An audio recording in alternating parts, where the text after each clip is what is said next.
যিসকল ব্যক্তি ওচৰৰ পৰা আহিছে অৰ্থাৎ ঘৰৰ পৰা খাই আহিছে তেখেতলোকে কিছু ধৰণে খাব পাৰিব তেখেতলোকে যেন মিটিঙৰ হলত প্ৰৱেশ কৰে আৰু কণ্টেক্টে যদি আমাৰ আজি মিটিং আৰম্ভ হ'ব সেয়েহে সকলো সন্মানীয় ৰাইজ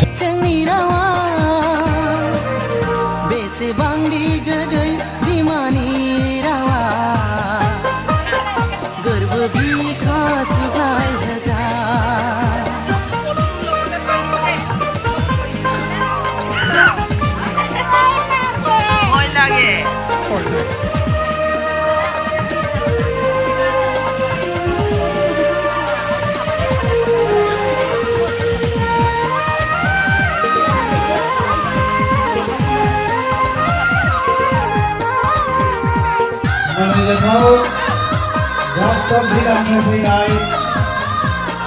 खौसेथि बर' सुबुं आफादनि हाबाफारिया दिनै जोबथा सान दिनै गेवलांमोन बर' हारिनि मोनसे जारिमिनारि 9थि बोसोरसालिया जथुम्माखौ खुंफुंनो हाबाय दा दिनै जुदि जोंनि जोबथा साननि जोंनि दिनैनि जारिमिनारि मेलखौ जाफुंसार होनो थाखाय गासैबो रायजो राजाफोरा दिनैनि हराव थाबैनो हाबहैनानै दिनैनि मेहेर गोनां मेलखौ कुपननि बेबस्था आगोलाव जोंनि मिटिंफोराव बेबायदिनो कुपननि बेबस्था खालामनाय जायाखैमोन देग्लाय जों जिहेतु बे मेला मोनसे मोजां बेबस्था खालामनो सानदों रायजोआव मोजां कुपननि बेबस्थाजों बिथांमोना बयबो ओंखामखौ मोनजागोन बयनिबो थाखाय जों ओंखामनि जानायनि बेबस्था खालामनानै दोनदों नोंथांमोना एसे गोजोनै जलायनानै दिनैनि मेलखौ मेहेर गोनां खालामगोन आरो नोंथांमोना थाबैनो जायफोरा जाखांबाय नोंथांमोना माने बेयाव बेरायग्लाङालासिनो नोंथांमोना बे मेल हलाव हाबहैनांगौ बेयाव नोंथांमोननि थाखाय जों मोजां बेबस्था दंखायो बे बारबायदि मोनसे हल बे हलाव नोंथांमोना दिनै मिटिं खोनासंनो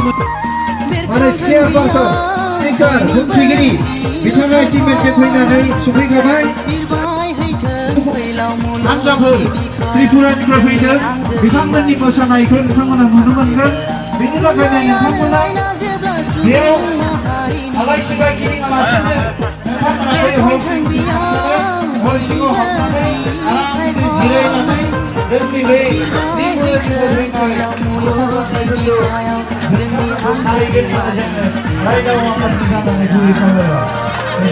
बेसेबांदि गोदै बिमानि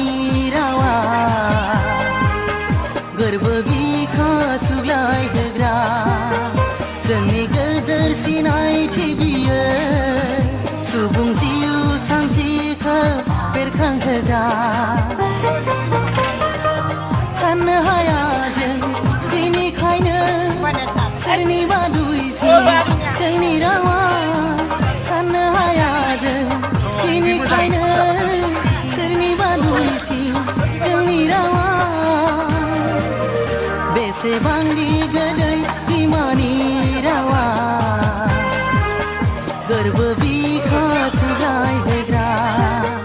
जोंनि गोजोर सिनायथि बियो सुबुं जिउ सानस्रिखौ बेरखांहोग्रा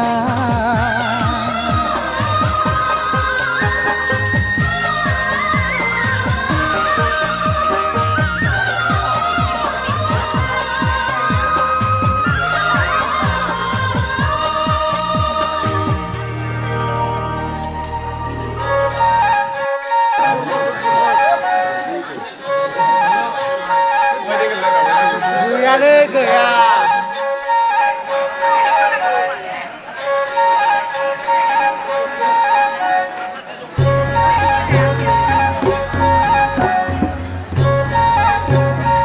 नुजाफैनो हादों सन्मिलित जनशक्ति आसामनि गाहाय नेहाथारि बिथाङा धेमाजि जिल्ला सानथालि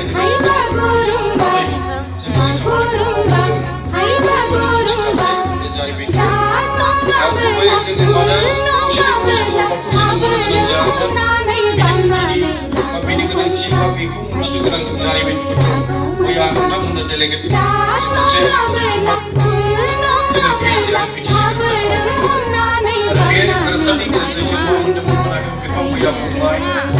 मोनब्रै जिल्लाखौ लानानै दानाय जादोंमोन बे मोनब्रै समाजारि बेवहायनो जोंजों नुजाथिनो हानाय जों